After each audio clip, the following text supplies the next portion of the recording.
Tale 1. The Mirror That Watches. Relocating to a new home always carries a thrill of discovery. New rooms to explore, quirks to uncover, and spaces to make your own. For me, a graphic designer who thrives in solitude, the basement of my new house promised the perfect sanctuary. Tucked away from the clamor of the world, it was a half-finished space with a charm all its own. Scattered old furniture, dusty crates, and relics left by previous owners. Among them stood a towering antique mirror, its ornate frame weathered by time. The glass warped in a way that distorted reflections into something faintly surreal. It leaned against the wall, commanding the corner of what would become my workspace. And though I planned to move it eventually, it stayed there, an imposing fixture. I settled into a rhythm, descending to the basement each evening after dinner to immerse myself in my designs. The quiet was a balm, broken only by the soft hum of my computer and the occasional groan of the old house settling into its bones. I'd grown accustomed to its sounds, the creaks and sighs that older homes weave into their silence. But one night, well past midnight, as I worked to meet a looming deadline, something disrupted the stillness. A faint shuffling sound, like footsteps on the far side of the basement, pricked my ears. I paused, straining to listen, but the noise vanished as quickly as it came. I brushed it off. Pipes, perhaps, or a draft sneaking through a crack. Minutes later, it returned, more distinct, like someone shifting in the shadows. My eyes darted to the mirror, and there, in its warped surface, I caught a flicker of movement, a dark, indistinct shape hovering near the doorway. I spun around, heart thudding, expecting to see a mouse or a trick of light, but the basement was empty. Turning back to the mirror, I saw it again. Closer now, a shadowy form that seemed to pulse just beyond clarity. "Get a grip," I muttered, rubbing my tired eyes, willing myself to believe it was fatigue playing tricks. But the unease lingered, and I found myself glancing at the mirror every few minutes, half expecting that shape to reappear. A few nights later, it did.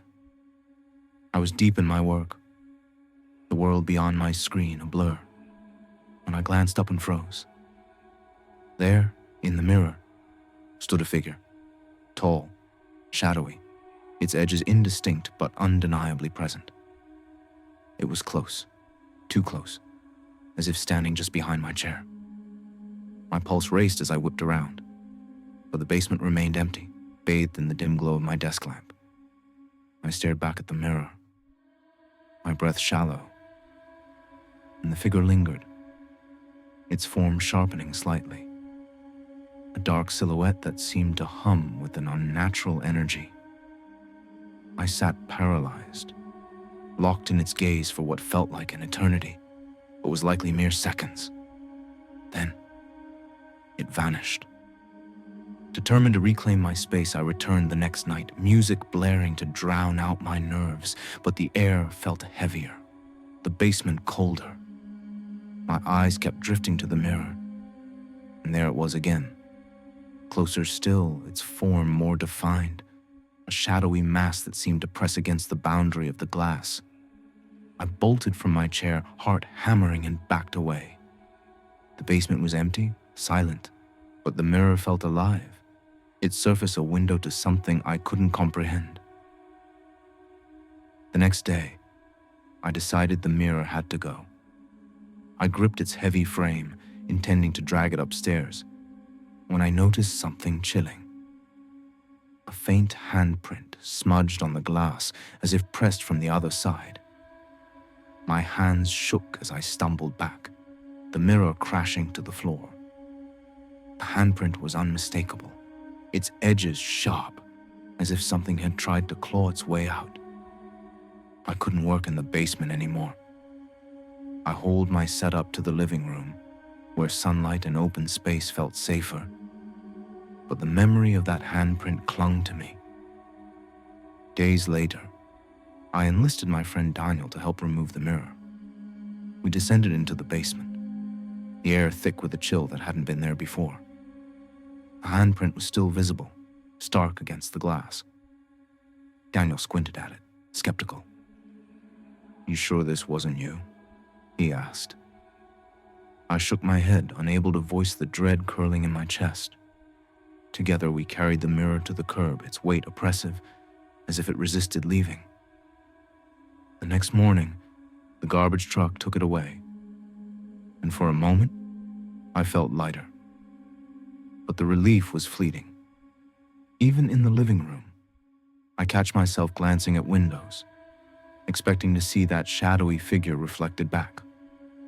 At night, when the house falls silent, I hear faint whispers drifting from the basement, soft and insistent, as if something lingers, unwilling to let go. Fresh out of real estate school, I was eager to prove myself.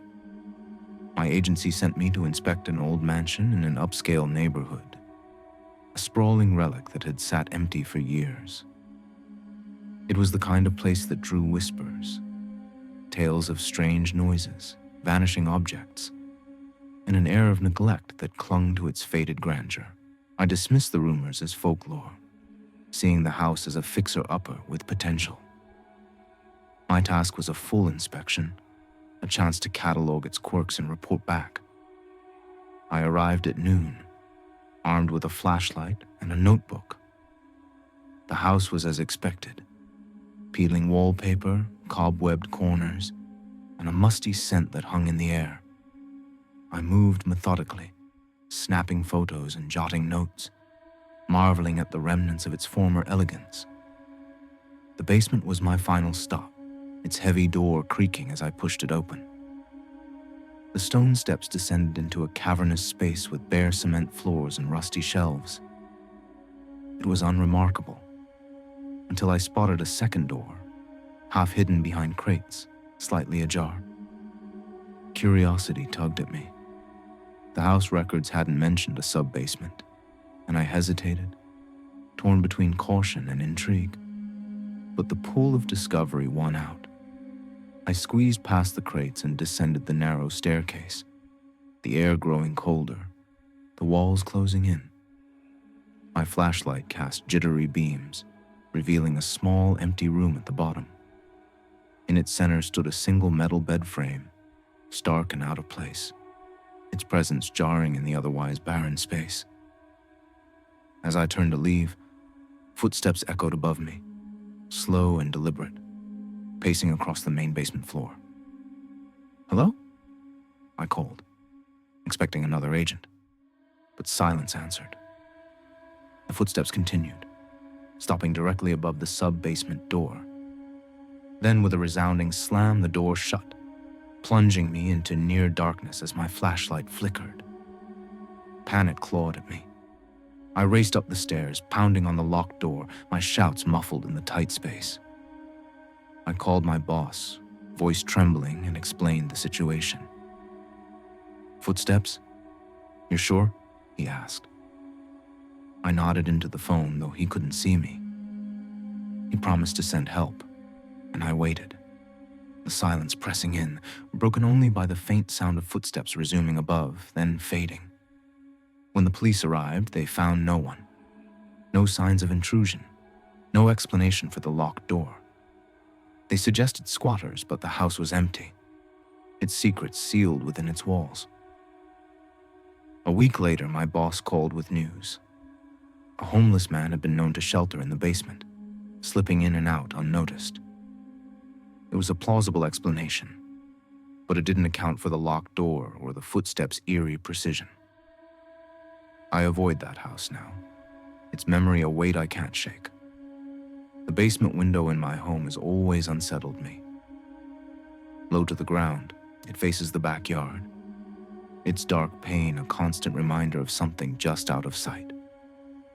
As a teacher, I'm used to dismissing irrational fears, but that window stirred something primal, One winter night, grading papers in the basement laundry room, I felt it again, that prickling sense of being watched.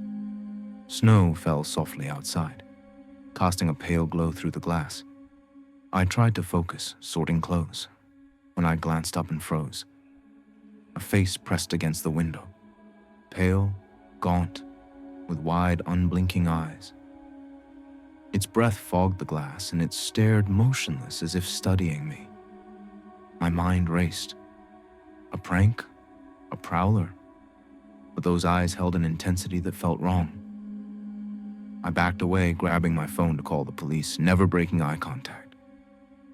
The operator's calm voice did little to steady my nerves as I waited, watching the figure remain unnervingly still.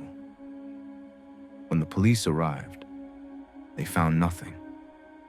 No footprints in the undisturbed snow, no trace of anyone. They suggested a reflection, but I knew what I'd seen. Days later, the face returned closer, its lips curling into a faint smirk. I fled upstairs, heart pounding, and avoided the basement for days. Desperate for proof, I set up a camera. The footage showed a shadowy blur at midnight, then a face pressed against the glass, staring directly into the lens. I haven't returned to the basement since. I've arranged for a priest to bless the house, hoping for peace. But the memory of those eyes lingers, watching, waiting. My new rental house was a dream. Cozy, quiet, and perfect for unwinding after long days teaching daycare. The basement, though, had an eerie edge, stale air, dim lighting, and a single bulb casting long shadows. I used it for storage, navigating stacks of boxes in those first weeks. One evening, while unpacking in the kitchen, I heard a faint sound like a child crying. It was soft, distant, and I dismissed it as a neighbor's kid. The next day, in the basement, it returned, louder, more desperate, echoing within the walls. It wasn't just crying. It was the kind of sob that tugged at my instincts, urging me to help. I climbed the stairs, expecting to pinpoint the source, but the sound vanished on the main floor. Days later, reading late at night, the crying resumed, clear and close, as if emanating from the basement door. I pressed my ear to the wood, heart racing, and the sobs grew louder, almost tangible. Steeling myself, I opened the door and descended, the crying surrounding me sourceless. The basement was empty, but the